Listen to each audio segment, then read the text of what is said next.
સાંતલપુરના ગળસઈ ગામમાં દારૂના દૂષણ સામે લોકોનો ઉગ્ર વિરોધ. વારાહી પોલીસ સ્ટેશન ખાતે ગ્રામજનોએ દારૂબંધી માટે આવેદનપત્ર આપ્યું. તંત્ર સામે સખત નારાજગી.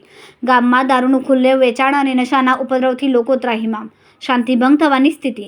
દારૂના કારણે ઝઘડા, પારિવારિક અશાંતિ અને યુવાનોમાં બગાડ. ગ્રામજનોનો કડક અવાજ.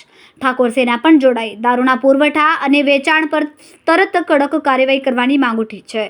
ગામમાં રાત્રે દારૂ પી પડતા તત્વો વધતા મહિલાઓ અને વિદ્યાર્થીઓમાં ભયનો માહોલ જોવા મળ્યો. ગ્રામજનોની ચેતવણી, પગલાં નહીં લેવાય તો આંદોલન તેજ કરવામાં આવશે. તંત્ર સામે સ્પષ્ટ માંગ, દારૂનો પ્રવાહ બંધ કરો, ગામમાં શાંતિ સ્થાપિત કરો. વારાહી પોલીસે આપી બાહેદારી, આવા તત્વો સામે ઝડપી કાર્યવાહી કરાશે. હું સાંતલપુર તાલુકા ઠાકોર સેના પ્રમુખ. જે અમે દારૂબંધી વિશે આવેદનપત્ર આપવા આવ્યા છીએ. શું માગણીઓ? માગણી છે કે જે દારૂ વેચાય છે એના માટે કડકમાં કડક કાર્યવાહી કરે અને જે દારૂ પી અને છોકરા ફરે એના માટે પણ કડક કાર્યવાહી કરે. કયા ગામ માટે? ગળસઈ. તમે ઠાકોર સેનાના પ્રમુખ છો, તો એક જ ગળસઈ ગામની માગણી કે આખા તાલુકા માટે માગણી? મારા ગામથી શરૂઆત કરવાની છે, પણ આખા તાલુકાની માગણી છે. શું માગણીઓ?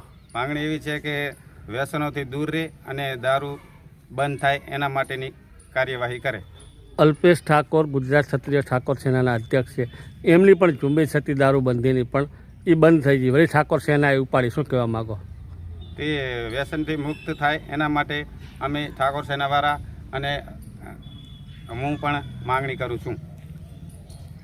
રિપોર્ટર અનિલ રામાનુજ, રાધનપુર, પાટણ.